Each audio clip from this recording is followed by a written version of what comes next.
Mari silakan Bapa Surgawi, Tuhan Yesus dan Roh Kudus,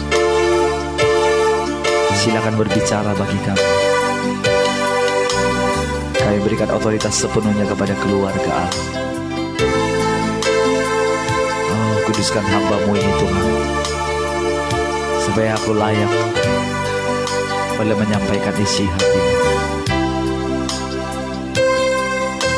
Karena aku lagi satu kebenaran,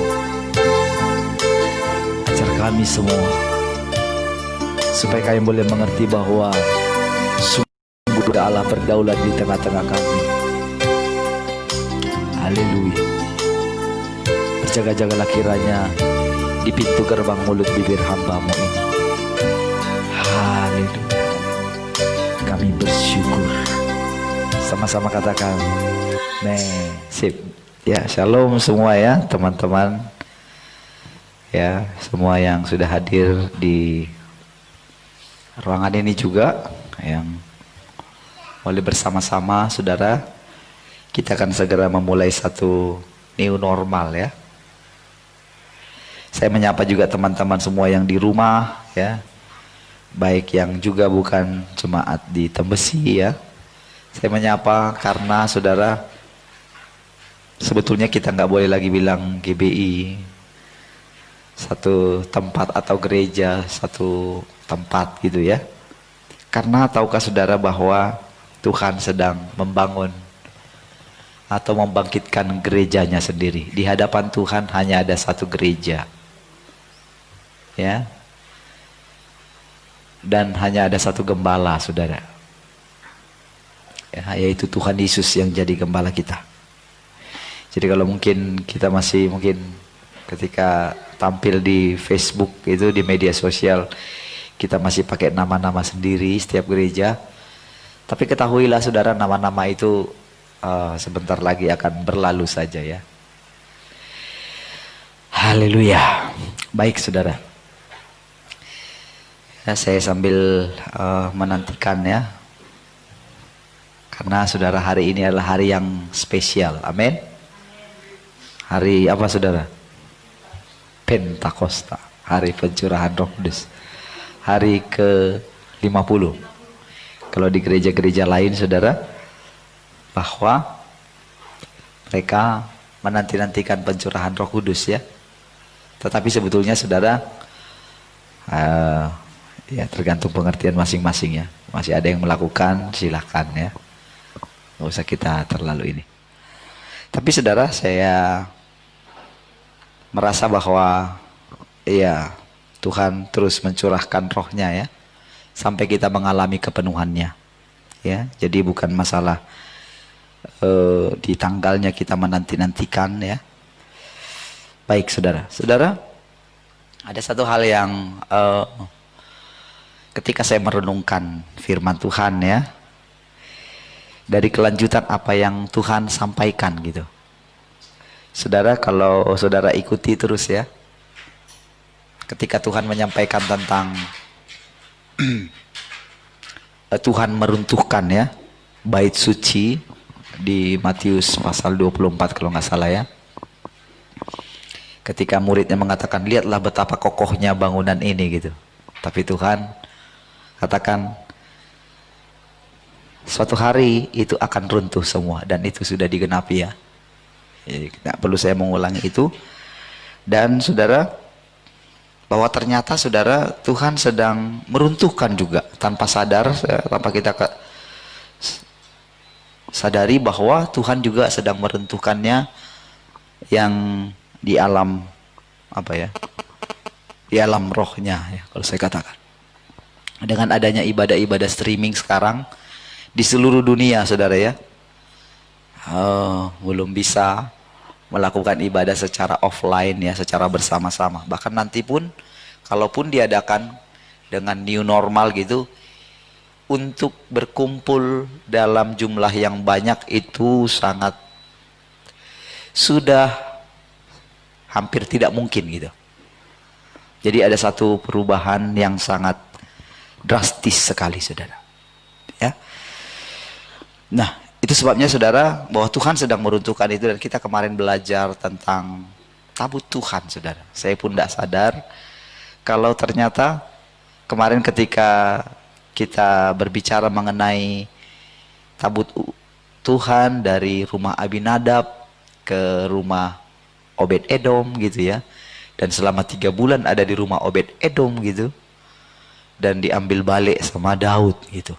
Kemarin kita belajar Daud itu diberikan hati, tapi ketika pertama dia mau ngambil dari rumah Abinadab itu terjadi satu peristiwa yang sangat mengerikan ya. Itu sebagai satu apa ya, padahal sebelum-sebelumnya saudara tidak ada masalah ketika 20 tahun di rumah Abinadab ya, tidak ada masalah gitu. Tapi kenapa kok ketika mau dibawa pulang ke rumah ke Yerusalem tempatnya gitu, kenapa kok nggak bisa gitu? Karena tidak tahu kebenaran ya, karena dia pikir dengan hati yang tulus saja sudah cukup. Ternyata tidak, saudara ya. Jadi saudara jangan berpikir udah yang penting apa ya, baik-baik aja, tidak begini, tidak mencuri, tidak ini, tidak begitu, tidak berbuat jahat sama orang, sudah cukup. Ternyata tidak begitu ya. Ternyata saudara, Daud harus belajar satu ketelitian atau kesempurnaan, takut akan Tuhan gitu. Dan takut akan Tuhan yang berbeda jenisnya gitu. Kita tahu bahwa Daud juga seorang yang takut akan Tuhan.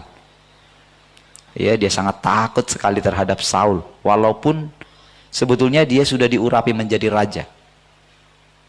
Ya, tetapi saudara, dia sangat menghargai keturunan Saul. Jadi dia orang yang takut akan Tuhan.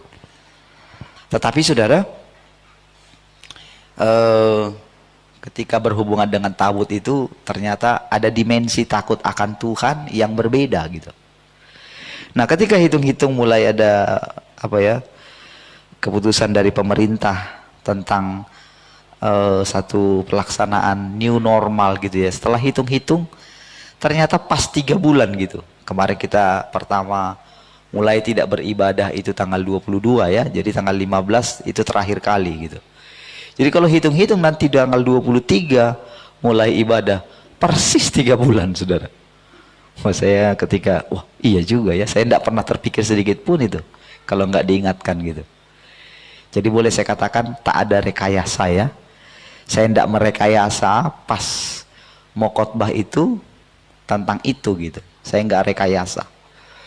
Saya perlu ceritakan sama saudara, setiap kali mau menyampaikan sesuatu gitu, saya apa ya, cari Tuhan. Dan saudara, di dalam mencari Tuhan itu benar-benar menanti-nantikan Tuhan dengan tekun gitu ya, menanti-nantikan Tuhan. Jadi berbeda dengan persiapan secara biasa gitu ya.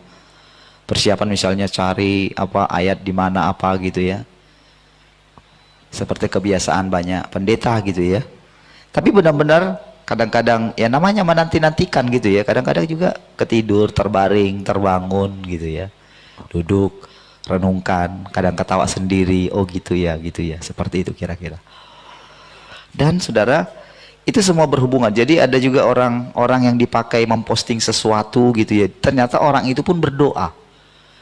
Jadi ketika dia posting sesuatu kepada saya, dia cerita secara pribadi, dia posting gitu. Dan juga ketika dia posting di media sosial, saya berdoa Pak, saya mau posting ini, tapi saya ditaruh Tuhan yang ini gitu.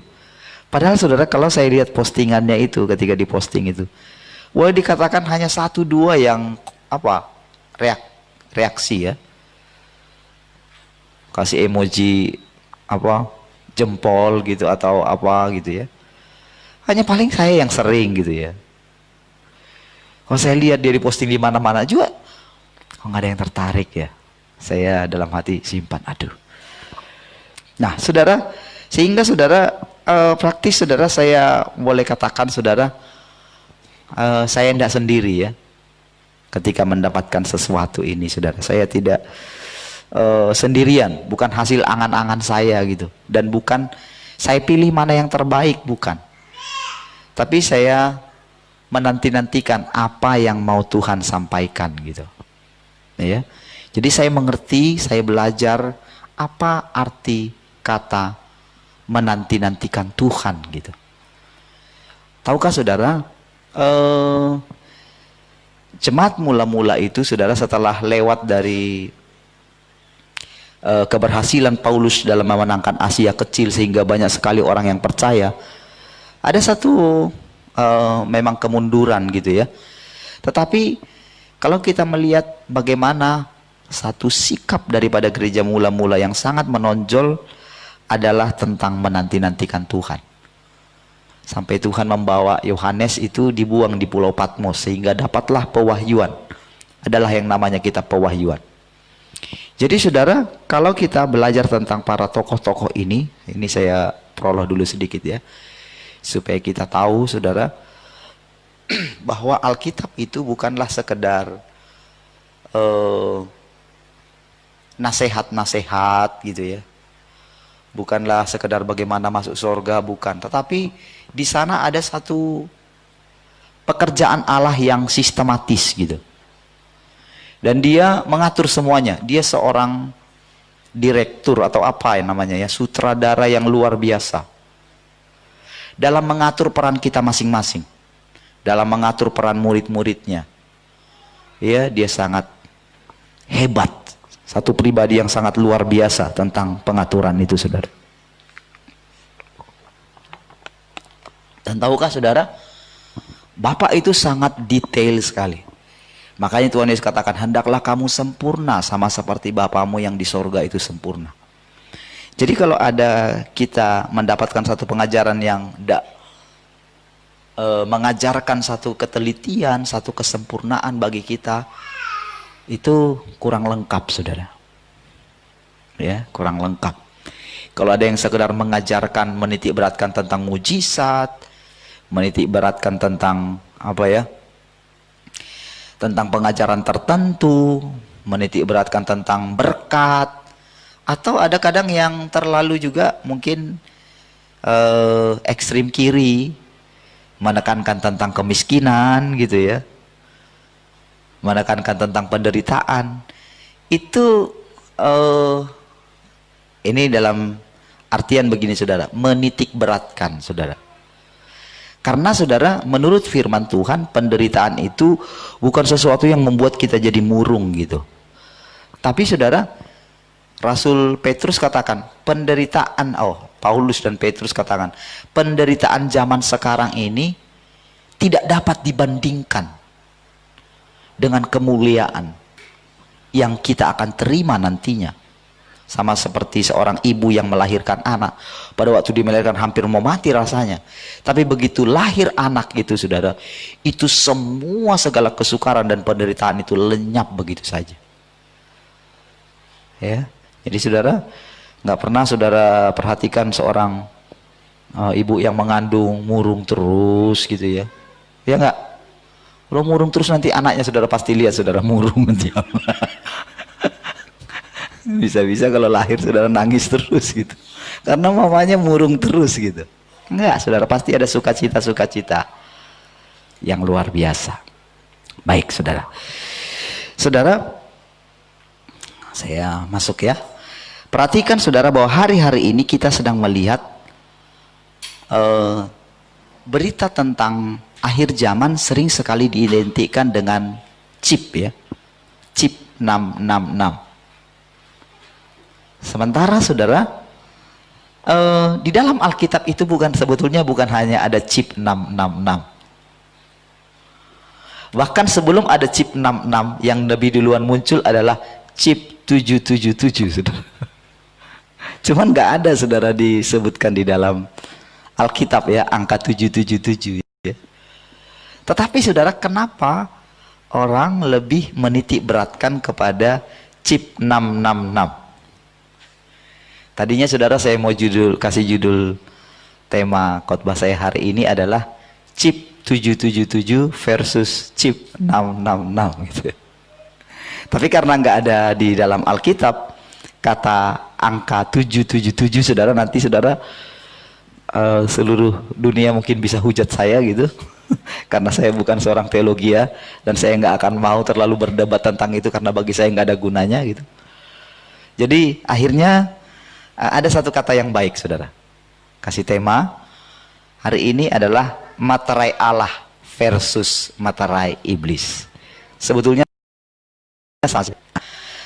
tapi tahukah saudara, saya sebelum sampai ke sini saudara, saya akan bagi waktu ya. Perhatikan. Saudara, kita akan tetap seperti selesai jam 12 ya. Baik, perhatikan. Di dalam Alkitab itu, saudara, selalu ada namanya padanan. Ya. Apa yang ada di bumi ini selalu ada padanannya di sorga. Padanannya di sorga, ada padanannya di bumi. Contohnya, ketika Tuhan menciptakan manusia. Ketika kita melihat satu keluarga, ada ayah, ada ibu, ada anak, ya, itu adalah gambaran yang ada di sorga. Kejadian 1 ayat 26 katakan apa? Marilah kita menciptakan manusia menurut gambar dan rupa kita, saudara. Jadi ada padanannya kita. Kalau ada padanannya laki-laki di sorga, padanannya wanita tentu ada. Ya, cuman selama ini kan karena gambaran orang Allah itu hanya Bapa saja, apa namanya, laki-laki gitu ya, sehingga para perempuan tidak berani bersuara gitu. Ya sudahlah, sudah itu yang dikatakan oleh bapak-bapak gereja, ya sudahlah gitu. Padahal saudara, ada begitu banyak rahasia-rahasia yang belum bisa diterima oleh para pendahulu kita, tetapi untuk zaman kita, kita terima. Jadi jangan terlalu skeptis, jangan terlalu apa ya, jangan terlalu merasa kita ini rendah gitu dibandingkan para pendahulu kita. Justru mereka sangat mengharapkan, justru mereka itu sangat begini. Kalau kita mungkin sekarang ini kaget-kaget baca Alkitab, saudara, wow begitu ya. Wownya gini saudara, kita melihat mungkin Filipus dilarikan gitu ya, lalu Paulus dibawa ke langit tingkat ketiga gitu ya, surga tingkat ketiga, dan yang lain-lain lagi saudara. Mungkin kita kagum kepada Elia, kagum kepada Abraham, tapi tahukah saudara, mereka sangat apa ya, menanti-nantikan, mereka sangat rindu menyaksikan ada sesuatu yang luar biasa yang kita tampilkan di penghujung zaman ini, saudara. Dan mereka meneriakkan. Kalau saudara pernah rasa deg-degan di hadirat Tuhan, seperti tadi saudara, saya cukup deg-degan saudara. Nanti saya cerita ya, nggak usah saya cerita di sini. Mereka juga sebetulnya merasakan hal yang sama, saudara.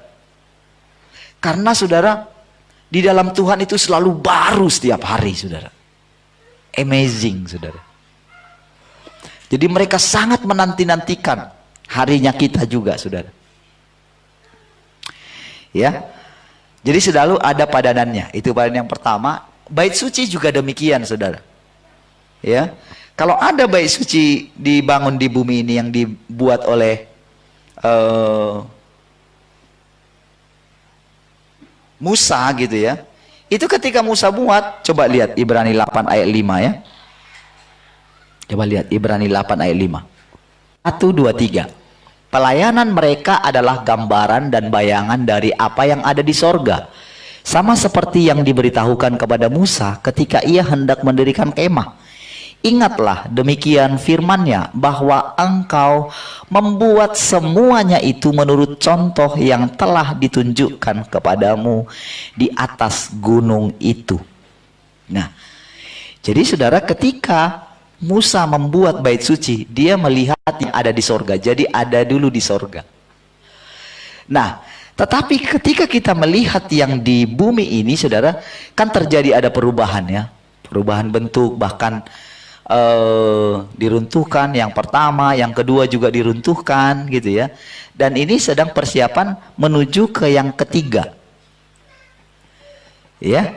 Nah, saudara, kalau kita melihat, menyaksikan, saudara, sebetulnya ada yang di alam jasmani, ada yang di alam roh. Jadi termasuk ada bait suci Bahkan nantinya itu kalau saudara perhatikan perkembangan bait suci di alam roh juga demikian. Karena nantinya di langit baru, bumi baru katanya nggak ada lagi bait suci. Yang ada apa? Yang adalah Tuhanlah yang jadi bait sucinya gitu loh. Jadi gambaran itu saudara, makin hari, makin kesininya itu saudara, makin ada seperti satu gambar yang lengkapnya gitu tepatnya. Ya, tapi selalu ada padanannya gitu. Jadi kalau dikatakan nanti, apabila kamu melihat pembinasa keji berdiri, itu kan tandanya kan? Amin. Berdiri di ambang pintu bait suci itu ya, ambang di atasnya gitu ya. Maka segeralah lari, itu tandanya. Nah, jadi patokan orang adalah hanya melihat dengan perkataan itu, saudara. Patokan orang jadi begitu. Jadi selalu kan sumbernya begitu. Gereja selalu persiapannya gini, melihat tanda-tanda. Padahal saudara, kedatangan Tuhan itu seperti kilat memancar katanya gitu. Dari timur ke barat gitu. Tetapi saudara, orang selalu lihat tanda-tanda itu. Oke, betul di satu sisi. Tetapi pernahkah kita berpikir bahwa selalu demikian, selalu ada padanannya? Berarti bangunan rohani, bait suci secara rohani sedang dibangun juga. Amin. Amin saudara. Kita kan mesti berpikir, mesti punya apa namanya, dia sedang menerangkan saudara. Jalan-jalannya demikian. Nanti kenapa tadi juga mengenai materai nanti ya, itu makanya saya jelaskan dulu dari sini gitu ya. Nah, jadi kalau kita lihat sekarang, seperti yang kita lihat sekarang, belum pernah kita melihat sejarah seperti yang sekarang. Kalau dulu saudara, gereja itu dianiaya, ditekan, dulu ndak biasa ya. Kita itu namanya punya gereja di zaman dulu ya. Sudah terbiasa dari rumah ke rumah, walaupun jumlahnya sangat banyak sekali gitu. Tetapi ada satu masa, ada satu kebebasan beragama. Bahkan Kristen menjadi satu agama nomor satu sekarang gitu. Di dunia lebih banyak artinya gitu. Ya walaupun ya kualitasnya ya entah gimana lah gitu. Sehingga saudara, kekristenan itu menjadi satu agama yang kuat gitu. Jadi saudara, kalau kita lihat sampai sekarang, kalau kita lihat yang namanya tidak ada ibadah di semua, bahkan di agama-agama lain juga gitu ya, itu sesuatu yang kok bisa tiba-tiba semua demikian gitu. Boleh dikatakan, hampir dikatakan semuanya ngikut peraturan ini gitu. Dengan rela hati mengikutinya saudara. Kalau sampai sekarang saudara, kan nanti kan kalau sampai tanggal 21 kita misalnya mau beribadah nantinya, berarti persis 3 bulan saudara. Ya, baik. Saudara, itu gambarannya. Jadi ada bait suci secara fisik, ada bait suci secara rohani. Kalau bait suci secara fisik sudah sangat dekat pembangunannya, ya, sudah mulai ditandatangani. Sudah tinggal bisa lihat itu di YouTube, sudah ada penandatanganannya, sudah untuk bangun itu. Orang hanya perhatikan itu. Tetapi kalau kita lihat saudara, kalau kita lihat bahwa kita lihat tanda-tandanya yang semakin nyata ini saudara. Saya boleh katakan, ini saya pribadi ya, kalau saya melihat kondisi daripada jemaat juga,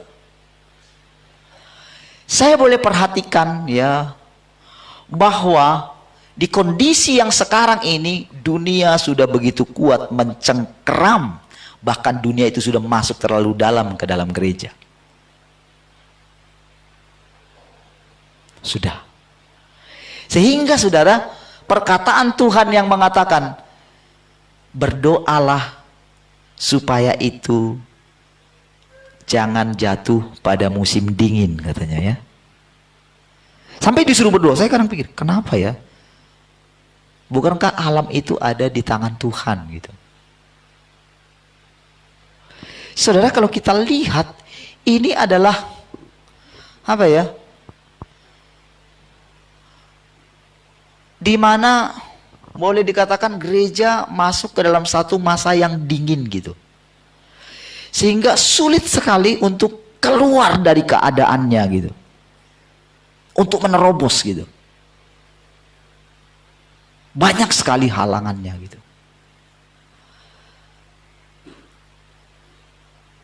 Baik, saudara. Sekarang mari kita lihat. Seperti yang saya katakan tadi, saudara. Selama ini banyak orang membicarakan tentang materai 66 atau chip 666. Bahkan sudah mulai ya dipropagandakan gitu. Dan ternyata kita mengetahui bahwa bukan hanya orang Kristen saja yang mengetahui. Bukan ternyata. Dan ternyata bukan hanya orang Kristen saja yang menolak chip ini. Tetapi kalau kita lihat sekarang bagaimana masuknya chip ini. Apalagi dengan sekarang, saudara, satu virus yang sangat mengherankan banyak orang gitu. Mulai timbul banyak spekulasi gitu. Kalau itu sekedar satu jenis, satu penyakit, saudara, tentu para dokter di seluruh dunia akan dengan mudah mengetahuinya. Percayalah. Tetapi kalau itu sudah masuk ke dalam satu kemajuan teknologi, di mana, saudara, tipuan yang sangat luar biasa daripada kelompok yang tadi ingin memaksakan chip ini. Tentu, saudara, dari zaman ke zaman kalau kita lihat, saudara. Dulu saya ingat pertama sekali, saudara, ketika muncul pengajaran tentang 66, semangat sekali. Dengan munculnya barcode itu, saudara. Barcode yang panjang pertama, di tengah, dan di akhir. Katanya itu angka 666. Tahu nggak setelah itu, saudara? Semua barang pakai barcode. Tadinya, saudara, jangan beli sampo ini karena dia pakai barcode. Nggak beli sampo itu. Tetapi sekarang semua sampo pakai barcode, saudara. Permen pun pakai barcode. Dan sekarang, saudara, bukan hanya barcode yang batang-batang itu lagi, saudara. Yang ada yang itu yang apa itu?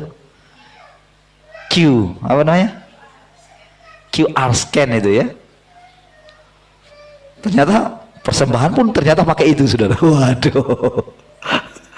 Untung kita, saudara, nggak ada pakai itu ya. Kalau nggak nanti saya akan bilang, ayo siapkan handphone masing-masing gitu. Aduh. Ternyata, saudara, kalau kita melihat, saudara, tadinya, saudara, oh dipasang ada satu sebesar apa itu, beras itu ya, oh dimasukkan, disuntikkan, wah. Tapi ternyata makin kesininya, saudara, kita melihat itu semakin berbeda-beda. Dan belakangan ini ketika ada satu yang mulai posting itu, saudara, itu mulai, saudara, kelihatan bahwa nanti pemasangan chip ini, saudara, akan membuat sangat menarik sekali. Karena di dalam chip itu ada sejenis antivirus gitu. Di mana dia nanti akan bisa mengenali jenis virus apa yang akan masuk dalam tubuh kita. Dan dia punya sejenis imun untuk menangkal berbagai jenis virus itu, saudara. Wow, ini sangat menarik sekali. Sehingga, saudara, firman Tuhan yang berkata, barang siapa rela kehilangan nyawanya akan mendapatkan nyawanya. Tapi barang siapa yang tidak rela kehilangan nyawanya, justru akan kehilangan nyawanya. Nah, selama ini kita selalu diperhadapkan dengan dipatri di sini. Jangan terima chip itu, jangan terima chip itu, jangan terima chip itu, jangan terima chip itu. Seolah-olah chip itu sangat lebih berkuasa daripada firman Tuhan. Padahal, saudara, sebelum pemasangan chip itu, ada namanya pemasangan chip materai Allah, saudara. Mari kita buka dulu ayatnya, saudara. Matius 9 ayat yang keempat. Wahyu 9 ayat yang keempat. Wahyu 9 ayat yang keempat. Perhatikan. 1, 2, 3. Dan kepada mereka dipesankan supaya mereka jangan merusakkan rumput-rumput di bumi atau tumbuh-tumbuhan ataupun pohon-pohon, melainkan hanya manusia yang tidak memakai materai Allah di dahinya. Sementara pemasangan chip 66 itu baru muncul di Wahyu pasal 13. Coba lihat Wahyu 13 ayat 16. Wahyu 13 ayat 16. Ini kan pemasangan materai Allah yang Wahyu yang pertama kita baca ya. Dengan cepat saya bukakan ayat-ayatnya ya. Oke, ini dia. 1, 2, 3. Wahyu 13. Bentar ya. Wahyu 13 karena ayat ini. Oke, dan ia menyebabkan sehingga kepada semua orang, kecil atau besar, kaya atau miskin, merdeka atau hamba, diberi tanda pada tangan kanannya atau pada dahinya. Kalau saudara mulai ada mencatat itu atau Alkitab yang kertas itu, coba tandai kata tangan dan dahi itu ya. Oke, ini satu kata yang penting itu. Ya, dahi dan tangan. Baik ya. Nah, kalau kita lihat di sini, ini kan diberikan kepada siapa, saudara? Kepada semua orang, kecil atau besar, kaya atau miskin, merdeka atau hamba. Saudara, kalau kita lihat di ayat ini, saudara, ayat 17. Dan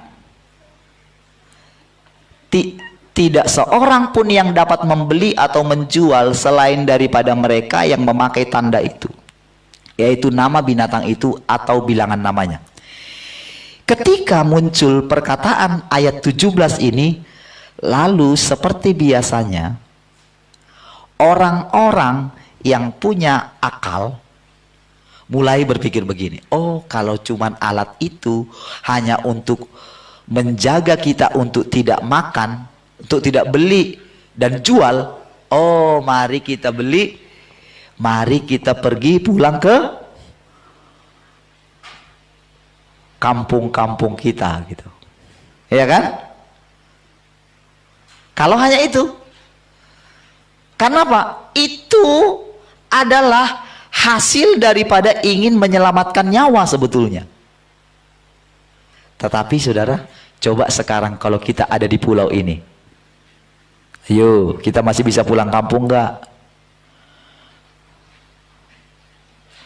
Untuk sekarang ini. Dan kalau ini saudara untuk hanya jual dan beli, saudara, kenapa mesti perlu anak-anak kecil, saudara? Kan namanya anak kecil bergantung sama orang tuanya. Bukankah cukup orang tuanya saja? Atau misalnya bukankah cukup hanya laki-laki saja? Dia yang punya ATM, kalau hanya untuk ATM saja. Kan itu ceritanya tuh. Kan kalau kita lihat kan untuk menyatukan mata uang seluruh dunia, kan gitu kan? Kan cukup satu orang yang punya. Tidak perlu istri, cukup bapaknya saja. Tetapi ayat ini bilang semua orang, kecil atau besar, kaya atau miskin, merdeka atau hamba. Tentunya hamba nggak perlu dong, karena hamba itu kan dia itu menggantungkan hidupnya kepada tuannya, nggak perlu, saudara. Kalau hanya itu. Tetapi sekarang ini, saudara, dari peristiwa yang terjadi ini, kita mulai dibawa kepada satu pengertian yang baru tentang apa itu chip itu. Chip itu bukanlah sekedar chip ATM saja. Bukan. Mulai banyak sekali ditanamkan di sana. Dan ketika ada orang yang mensosialisasikan itu kemarin, nantinya ketika orang punya chip itu, orang yang kemanapun dia pergi akan bisa di-scan, diketahui. Dan ketika kemana dia pergi, orang yang ada di sana misalnya, orang yang punya data itu akan mengetahui di mana orang yang punya virus tertentu dalam tubuhnya. Wow. Karena saudara, sekarang orang itu makin pintar, saudara. Tentu saudara, orang sekarang sudah mulai memprediksi akan ada virus yang lebih parah dari sini, saudara. Tentu ini akal-akaran orang. Sama seperti pencipta virus, antivirus yang ada di pencipta suatu antivirus komputer gitu ya. Itu adalah pembuat virus itu sendiri, saudara. Jangan salah, jangan soal dia pahlawan menciptakan antivirus ini. Dia juga yang buat virusnya, saudara. Itulah kelicikan manusia.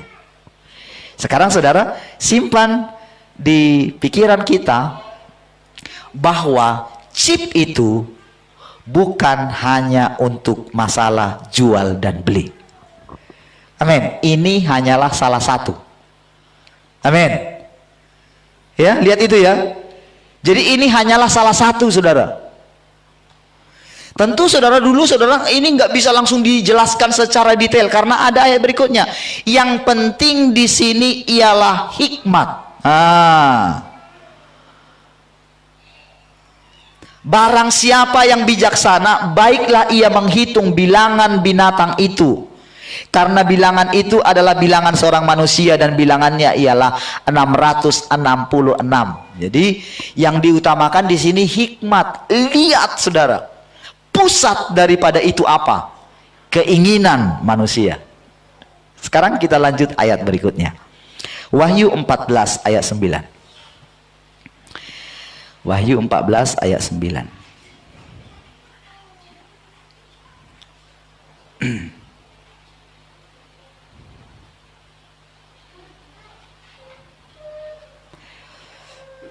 Satu, dua, tiga. Dan seorang malaikat lain, malaikat ketiga, menyusul mereka dan berkata dengan suara nyaring, jikalau seorang menyembah binatang dan patungnya itu dan menerima tanda pada dahinya atau pada tangannya, maka ia akan minum dari anggur murka Allah yang disediakan tanpa campuran dan cawan murkanya, dan ia akan disiksa dengan api dan belerang di depan mata malaikat-malaikat kudus dan di depan. Cek satu. Jadi saudara, dikatakan barang siapa yang menyembahnya, katanya akan dipasang itu. Tapi mari kita lihat saudara, pemasangan secara materi, perhatikan, itu adalah karena orang itu sudah mulai dipasang secara alam roh. Ini buktinya saudara, jikalau seorang menyembah binatang dan patungnya itu. Binatang itu kan tak lain kan itu si naga tua yang dulu ya, yang juga datang menggodai si iblis ya, menggodai Tuhan Yesus ya, maaf, haleluya. Dia tawarkan seluruh isi dunia ini. Saudara, berhati-hatilah dengan segala sesuatu yang ditawarkan di media sosial. Kita perhatikan itu. Ya, saya harus dengan cepat saudara. 17 ayat yang kelima. Perhatikan 17 ayat yang kelima. Ini dia saudara, perhatikan. Yang sedang saya bicarakan ini adalah materai 66 tadi. Tapi kebanyakan orang hanya berpikir materai itu adalah untuk jual dan beli saja, atau seperti yang tadi. Tapi sekarang kita belajar bahwa ada materai di alam rohnya. Apa itu? Jadi tanpa sadar, sebelum orang dimeteraikan secara alam rohnya, secara alam materinya, tentu orang itu sudah dimeteraikan secara alam rohnya. Perhatikan ayat ini saudara.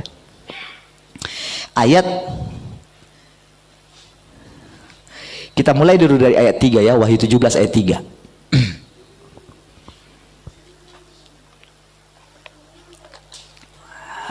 Haleluya. Baik. 1, 2, 3. Dalam roh aku dibawanya ke padang gurun, dan aku melihat seorang perempuan duduk di atas seekor binatang yang merah ungu yang penuh tertulis dengan nama-nama hujat. Binatang itu mempunyai 7 kepala dan 10 tanduk. Dan perempuan itu memakai kain ungu dan kain kerimisi yang dihiasi dengan emas, permata dan mutiara. Dan di tangannya ada suatu cawan emas penuh dengan segala kekejian dan kenajisan percabulannya. Kenapa saudara memakai kata percabulan, saudara? Kata percabulan ini adalah sebagai satu simbol daripada kesempurnaan daripada segala nafsu gitu. Makanya digambarkan perempuan, saudara.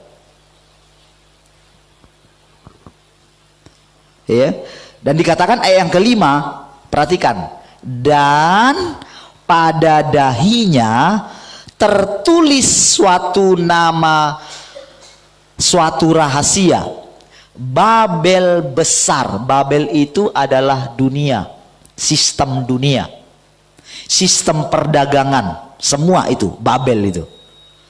Namanya Babel besar, ibu dari wanita-wanita pelacur dan dari kekejian bumi. Ingat sekali lagi seperti yang saya katakan, saudara, ini adalah puncak tertingginya dari segala keinginan manusia atau nafsu manusia. Nafsu keserakahan, nafsu segala ingin menguasai orang lain, nafsu ingin memperoleh segala harta. Sudah ada pun, sudah punya. Kan ini kan sudah masuk juga, maaf, terhadap gereja.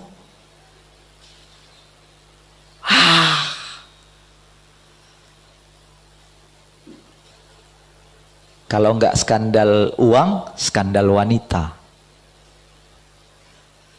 Ini dia yang sedang masuk, saudara. Dan aku melihat perempuan itu mabuk oleh darah orang-orang kudus dan darah saksi-saksi Yesus. Lihat, dan ketika aku melihatnya, aku sangat heran. Lalu kata malaikat itu kepadaku, mengapa engkau heran? Aku akan mengatakan kepadamu rahasia perempuan itu dan rahasia binatang yang memikulnya, binatang yang berkepala 7 dan bertanduk. Nah, saudara, saya tidak perlu jelaskan panjang lebar ke bawah, cukup sampai di situ. Sekarang kita mengetahui, dikatakan tadi bahwa meterai yang dimaksud itu kan dipasang di dahi, ya. Ada yang puncaknya itu adalah ketika dipasangkan chip itu. Ciri daripada orang yang mau dipasang chip ini artinya adalah orang itu tidak mau keluar dari dunia ini.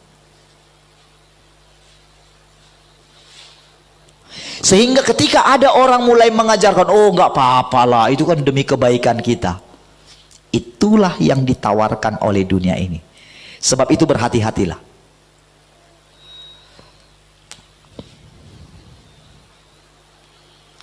Saya harap Roh Kudus mulai menerangkan kepada saudara. Saya nggak tahu saudara, setiap kali saudara dicek begini, saudara agak risih nggak?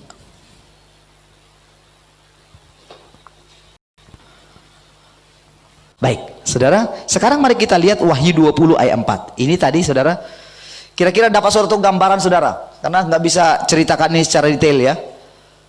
Sekarang Wahyu 20 ayat yang keempat.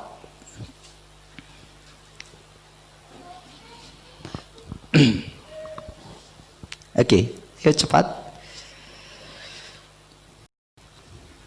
1, 2, 3. Aku melihat tahta-tahta dan orang-orang yang duduk di atasnya, kepada mereka diserahkan kuasa untuk menghakimi.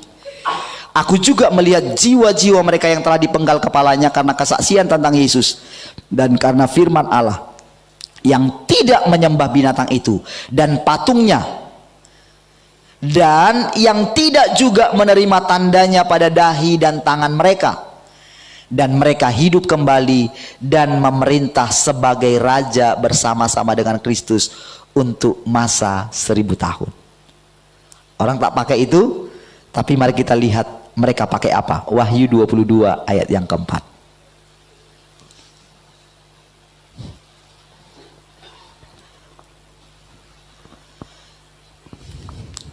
Satu, dua, tiga. Dan mereka akan melihat wajahnya dan namanya akan tertulis di. Kalau yang pertama tadi nama siapa yang tertulis, saudara? Di dahi orang yang menyembah itu pelacur tadi, saudara. Pelacur besar katanya. Amin, saudara. Perhatikan saudara kombinasinya ya.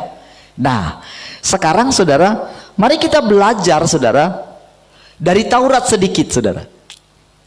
Ya, tentang pemasangan chip ini. Mana yang lebih duluan? Saudara, pemasangan chip yang pertama itu sudah dirancangkan oleh Allah sejak awal. Tapi yang dipasangkan itu adalah materai Allah. Tapi itu saudara secara materi dulu, saudara. Mari kita lihat Ulangan pasal 11 ayat 8. Ulangan pasal 11 ayat 8.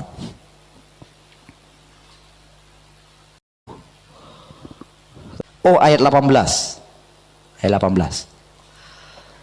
Ayat 18. Salah kasih angka. Oke, 1, 2, 3. Tetapi kamu harus menaruh perkataanku ini dalam hatimu dan jiwamu.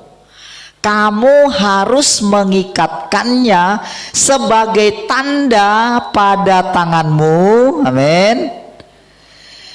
Dan haruslah itu menjadi lambang di dahimu.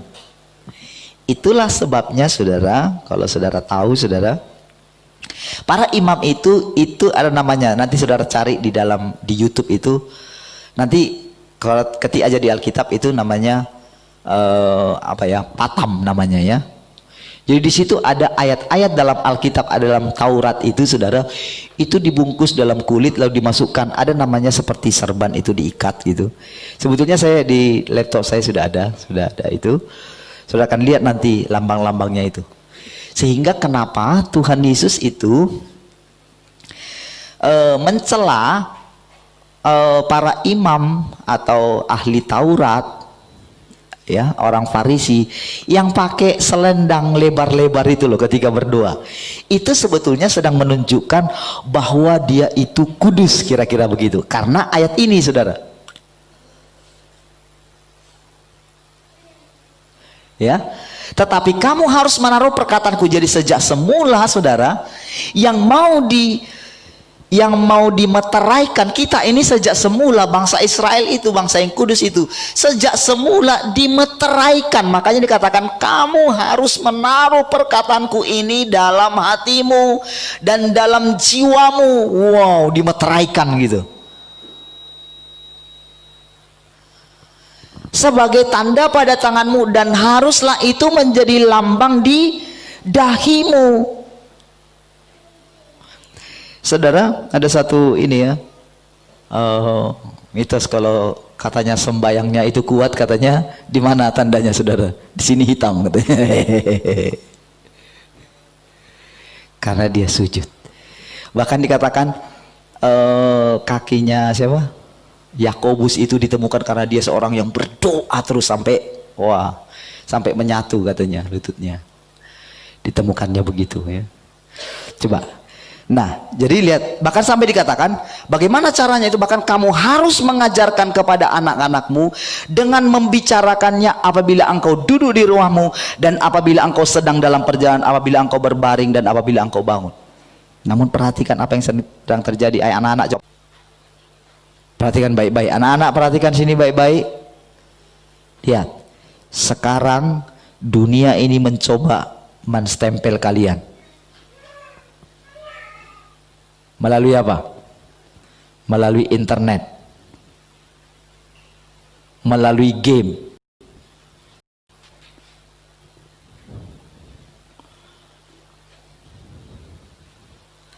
Ingat ya, Tuhan sudah mau datang. Sekarang mulai bagi waktunya. Kalau nggak bisa langsung lepas, langsung main gamenya itu, oke. Kalau dibilang orang tuanya 1 jam, 1 jam cukup. Kalau orang tuanya kerja,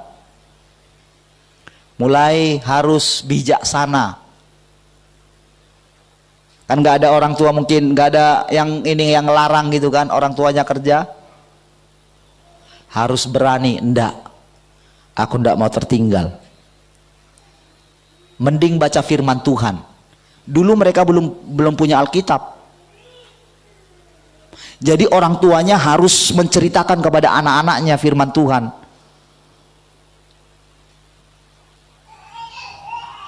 Ketika makan, sebelum doa, baca firman dulu. Bapaknya berkhotbah.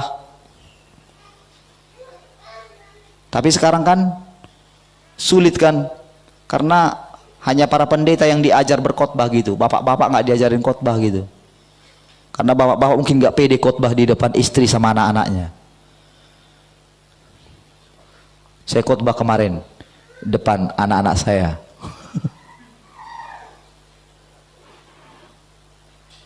Baik ya. Sekarang mari kita lihat. Jadi itu ya, ditaruhkan saudara.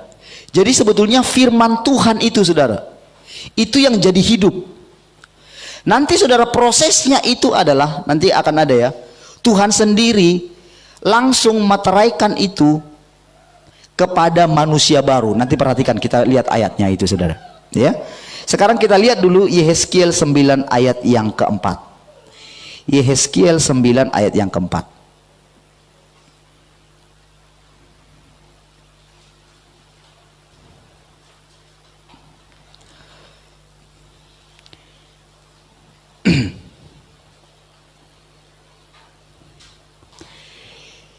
Kita baca sama-sama. 1, 2, 3. Firman Tuhan kepadanya, berjalanlah dari tengah-tengah kota, yaitu Yerusalem, dan tulislah huruf. Saudara, di seluruh Alkitab hanya bahasa Indonesia yang pakai tulislah huruf T gitu. Saudara lihat di terjemahan baru, di terjemahan yang lain tidak ada tulislah huruf T.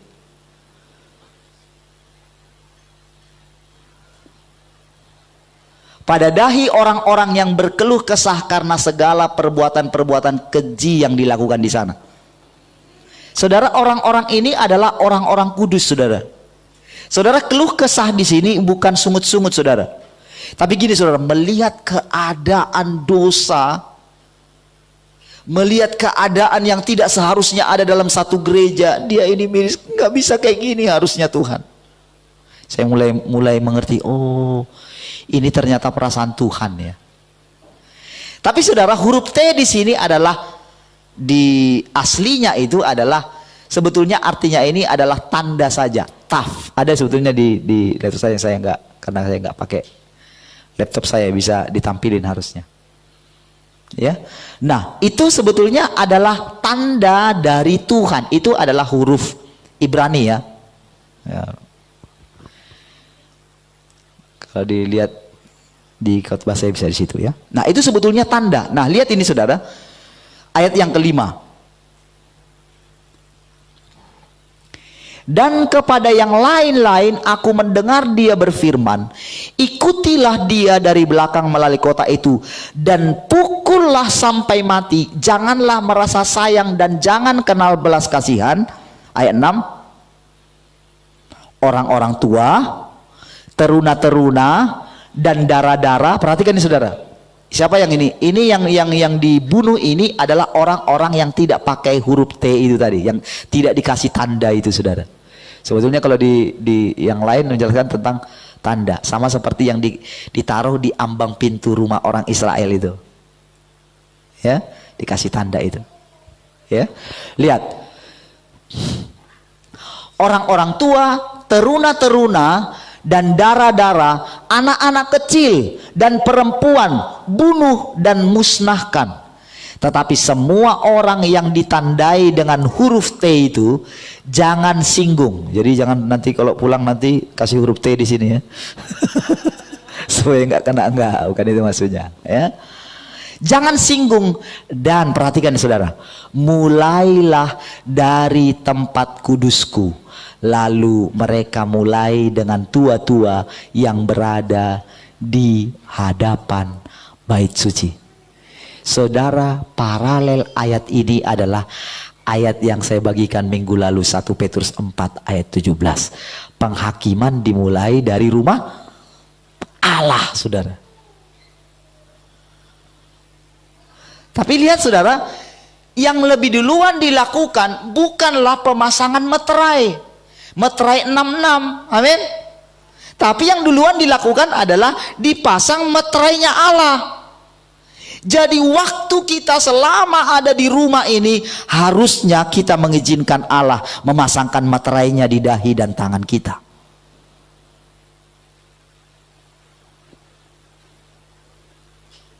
Saudara pikir ada yang secara kebetulan, tapi sekarang saudara, kita sudah melewati waktunya. Saudara yang masing-masing di rumah tahu apa yang saudara lakukan. Awalnya saya berpikir saudara, kadang-kadang begini saudara, menanti-nantikan Tuhan. Gimana caranya? Caranya yang paling mudah adalah kita tinggal dalam Dia, merenungkan firman-Nya, mengisi hidup kita ini dengan firman-Nya. Disitulah proses Tuhan memasangkan meterainya atas pikiran dan hati kita, saudara. Amin, saudara. Bahkan di ayat ke-7, perhatikan saudara, ayat ke-7. Kemudian firman-Nya kepada mereka, najiskanlah bait suci itu. Wow, bait sucinya bukan huruf kecil loh saudara. Bait suci pakai huruf besar. Berarti itu cuman itulah bait sucinya. Yang secara ini ya, secara materi ya. Najiskanlah bait suci itu dan penuhilah pelataran-pelatarannya dengan orang-orang yang terbunuh. Mereka pergi keluar dan memukuli orang-orang sampai mati di dalam kota. Lanjut. Sedang mereka memukuli orang-orang sampai mati, waktu itu aku tinggal di belakang. Aku sujud dan berseru. Kataku, aduh Tuhan Allah. Saudara, apa yang kita lakukan? Ini waktunya kita bersyafaat. Dan saya mau bilang sama saudara, arti bersyafaat yang sesungguhnya nanti akan Tuhan terangkan bagi saudara secara detail. Saya skip dulu di sini saudara. Sekarang saudara, saya sudah kasih tadi paralelnya saudara ya, dengan 1 Petrus 4 ayat 17. Oke, lihat itu ya. Sekarang tadi padanan sudah saya sampaikan kepada saudara. Sekarang mari kita lihat Ibrani pasal 8. Kita lihat sekarang dari ayat yang ke-6. Ibrani pasal 8. Tadi kan kita baca ayat 5 ya. Sekarang mari kita lihat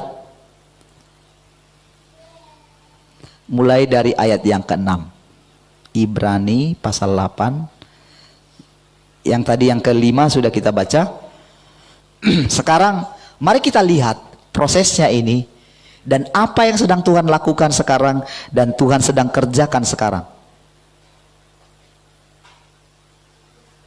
Saudara, kalau saudara lihat pemasangan daripada chip itu dan sistem cara kerja chip itu, saudara cari aja deh saudara. Saudara akan terpukau saudara. Ternyata saudara, chip 66 yang dipasang itu bukan sekedar untuk jual dan beli saudara. Wow, sistem dunia ini ternyata sudah terpasang di dalamnya dan semua tersentralisasi semua. Dan tahukah saudara, orang yang punya apa ya, remote controlnya ini ya, di pusat pengendalian seluruh dunia, bisa mengendalikan siapa saja. Istilahnya apa? Bisa membunuh orang itu, orang yang pakai chip itu kapan saja. Wow. Sama seperti sebuah komputer yang di remote control dari server utama di perusahaan induk kita. Twin ketika kerja gini, tiba-tiba kursornya jalan sendiri. Wah, kawan di sana ngerjain di sana. Kira-kira kayak gitu sistem kerjanya. Oke, sudah mulai paham ya? Kalau saudara mulai paham itu, saudara chip materai yang Allah pasang kira-kira lebih sempurna dari situ. Itu hanya gambaran saja, saudara.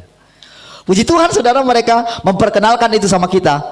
Tapi kita yang tinggal dalam kerajaan Allah, kita mengerti sekarang sistem kerja materai Allah yang dipasang di kita, saudara. Mari kita perhatikan ayat yang ke-6. Tetapi sekarang ia telah mendapat satu pelayanan yang jauh lebih agung, karena ia menjadi pengantara dari perjanjian yang lebih mulia, yang didasarkan atas janji yang lebih tinggi. Nah, saudara, saya sudah hampir masuk ke intinya, saudara. Saya harap saudara boleh mempersiapkan diri saudara, ya. Sudah masuk ke intinya ini, ya. Tadi saudara hanya gambaran gimana. Dan sekarang adalah prosesnya, bagaimana materai Allah itu dipasangkan. Saudara, kita tidak terlalu penting belajar bagaimana proses chip 66 dipasang, ya. Karena saudara tentu tidak akan mau dipasang dengan chip itu. Amin. Tentu saudara akan mau dipasang dengan materainya Allah.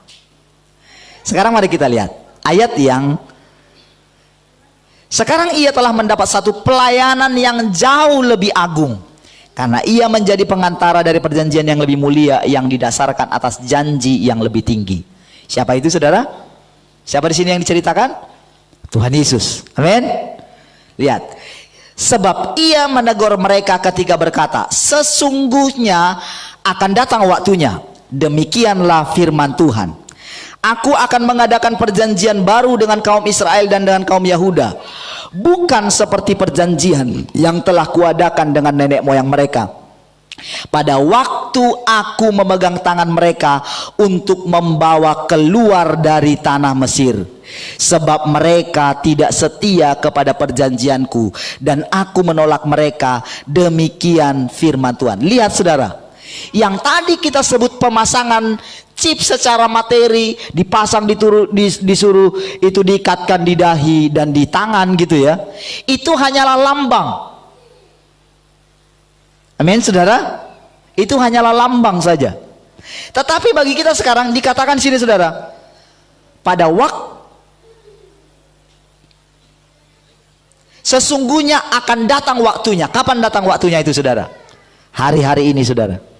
Semenjak Tuhan Yesus datang, saudara, ini sudah mulai digenapi, saudara.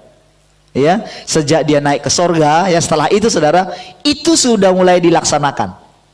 Itu sebabnya, saudara, perkataan Tuhan yang mengatakan semua sudah selesai. Yang sudah selesai adalah yang dilakukannya di bumi. Tapi sekarang yang dilakukannya adalah dia melayani di sorga, saudara. Dan kalau kita punya chip itu, amin, perhatikan, mulai dapat gambarannya. Sekarang kita itu, Allah punya akses langsung atas hidup kita. Wow. Mulai dapat gambarannya kah? Amin. Aduh, tolong ya dengan cepat, ya. Kalau saudara belum dapat, saudara sambil doa, saudara. Ayat yang ke-10 sekarang, ya. Maka inilah perjanjian yang kuadakan dengan kaum Israel sesudah waktu itu. Demikianlah firman Tuhan. Perhatikan, aku akan, kalau yang pertama tadi, saudara, siapa yang memasang? Siapa, saudara? Orang yang mendengarkan, ya. Amin, saudara. Ikat di tangan, amin, ya kan? Pasang di dahi, ingat, ya, sehingga itu juga bisa menipu, kan? Lalu orang kemana-mana. Kalau sekarang, saudara, lambangnya itu, saudara tahu kan, saudara, pendeta yang pakai selendang itu, sebetulnya artinya itu. Itu artinya bahwa orang itu menjadi pelayan Allah. Wow. Puji Tuhan saudara, saya belum pernah, bukan puji Tuhan gitu. Maksudnya saudara, saya nggak digerakkan pakai itu saudara. Biarlah kiranya saudara, Tuhan sendiri yang memasangkannya saudara. Amin saudara. Pasangkan Fatam di nanti saudara ada pula tertinggung kan ada yang pakai itu. Bahaya saudara. Ya, baik saudara. Lihat ini sekarang saudara, perjanjian yang kedua siapa yang pasang saudara? Ayo kita baca 1, 2, 3. Aku akan menaruh hukumku di dalam akal budi mereka dan menuliskannya dalam hati mereka. Maka aku akan menjadi Allah mereka dan mereka akan menjadi umatku. Katanya saudara, dipasang di sini saudara. Akal budi saudara. Dipasangkan dalam hati mereka, maka aku akan menjadi Allah mereka dan mereka akan menjadi umatku. Wow, ini satu ini saudara, ini satu apa ya, pemasangan meterai. Makanya dikatakan tadi saudara, tahan dulu, karena saudara, murka yang akan datang ini seandainya waktunya tidak dipersingkat, karena saudara sampai saudara kan dikatakan begini di Kejadian pasal 6 itu dikatakan begini, akibat daripada dosa manusia yang masuk itu dikatakan mulai sekarang apa saja yang mereka rancangkan pasti terwujud gitu. Kalau saudara lihat dengan sistem yang sekarang, wah. Kalau orang tidak benar-benar mengenal Allahnya dengan benar, akan pasti jatuh dengan sistem ini saudara.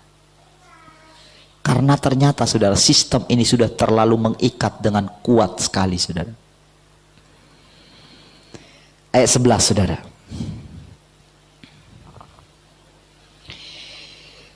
Dan mereka tidak akan mengajar lagi sesama warganya atau sesama saudaranya dengan mengatakan kenallah Tuhan, sebab mereka semua besar kecil akan mengenal aku. Kenapa dikatakan besar kecil? Ya, kita tidak perlu ajar anak-anak kita, karena dengan sendirinya saudara, materai yang ada di sini seperti yang saya katakan Cip tadi, bukankah dikatakan begini, roh kita ini boleh mengetahui apa yang ada di dalam roh Allah. Seorang yang mengoperasikan, kalau dia tidak tahu, kalau ada masalah di dalam komputernya, apa yang dilakukan oleh orang ini? Segera menyalakan remote system.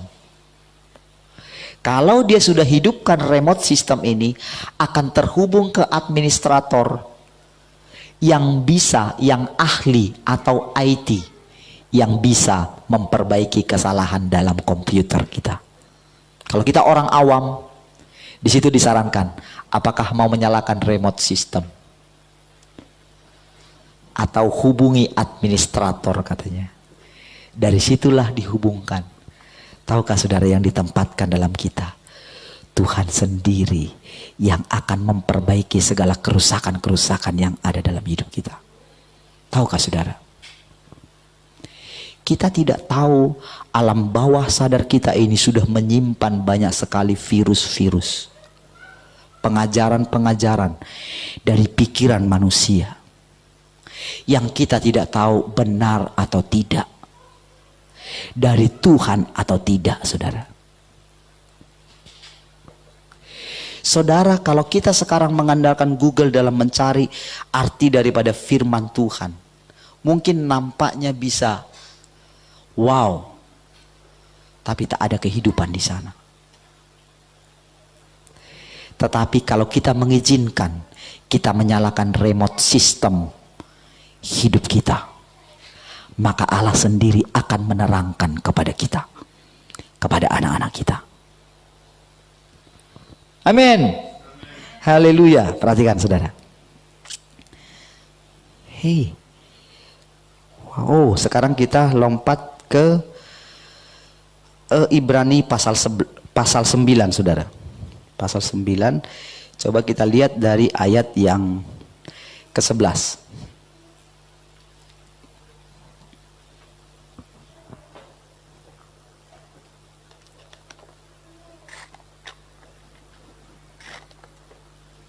Yuk.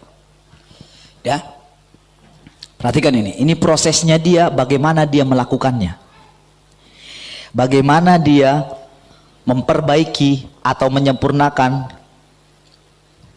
bait suci yang ada di sorga. Perhatikan ini, saudara.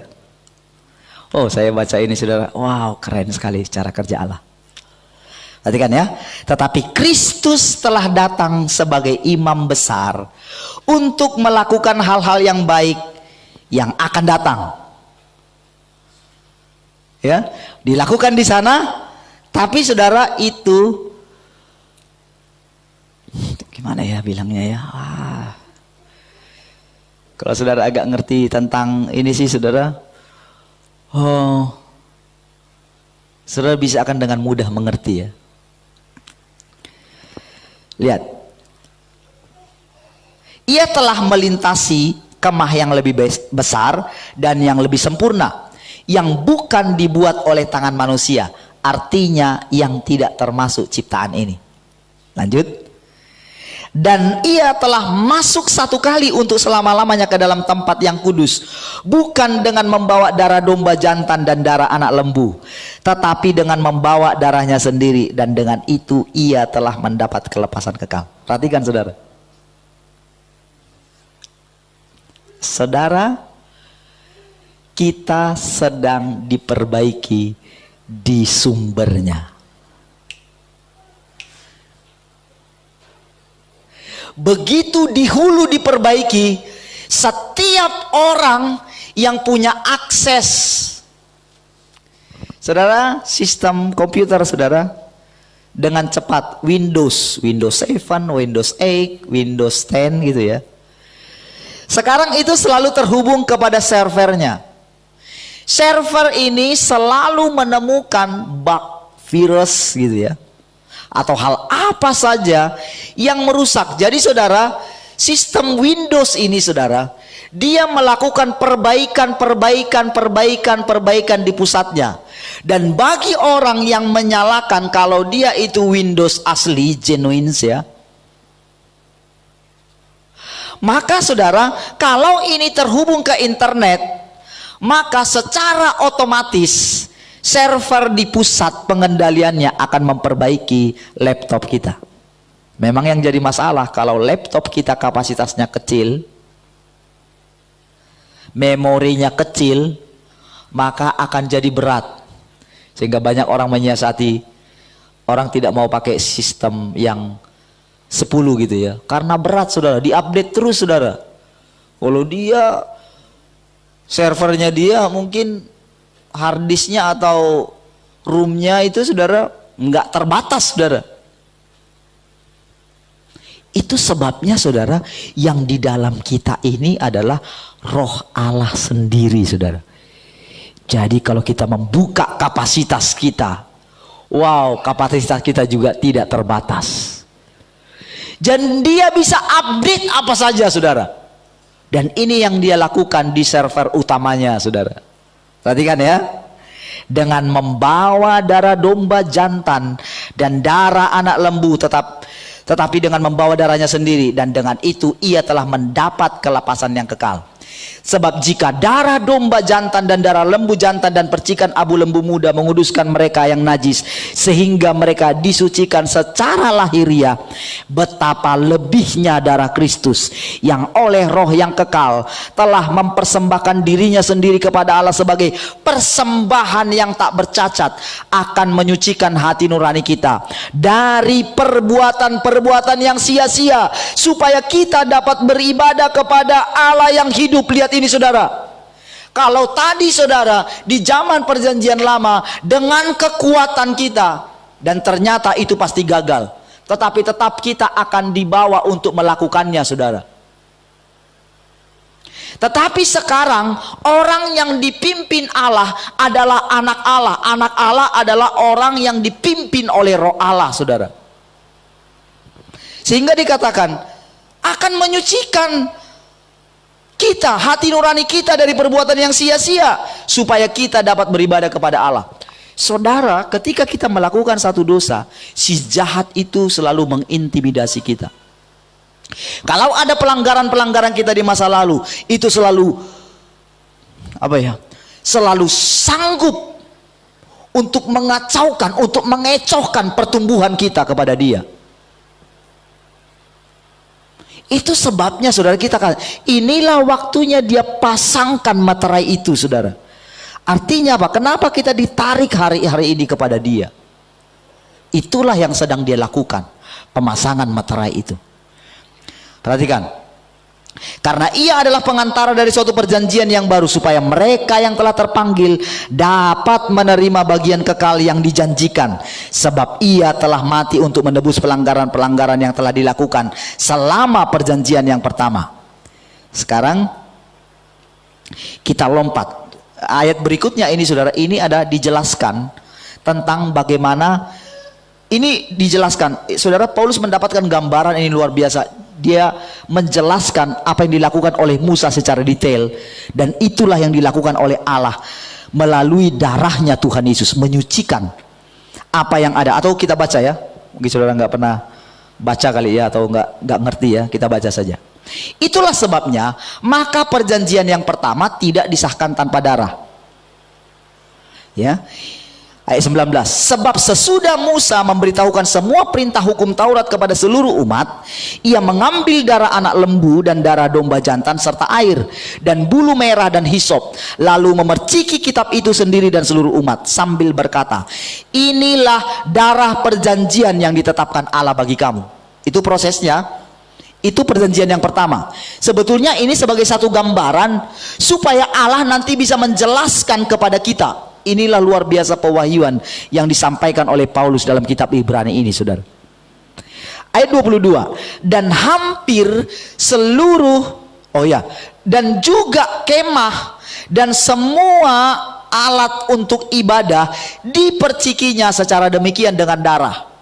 Ya, dan hampir segala sesuatu disucikan menurut hukum Taurat dengan darah, dan tanpa penumpahan darah tidak ada pengampunan. 23, jadi segala sesuatu yang melambangkan apa yang ada di sorga haruslah ditahirkan secara demikian, tetapi benda-benda sorgawi sendiri oleh persembahan-persembahan yang lebih baik daripada itu. Ini dia ayat 24, sebab Kristus bukan masuk ke dalam tempat kudus buatan tangan manusia, yang hanya merupakan gambaran saja dari yang sebenarnya, tetapi ke dalam sorga sendiri untuk menghadap hadirat Allah guna kepentingan kita.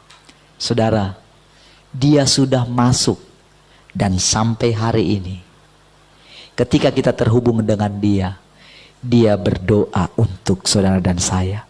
Dan doa Tuhan Yesus pasti didengarkan oleh Bapa. Dan nantinya kita akan mendapatkan panggilan ini, saudara.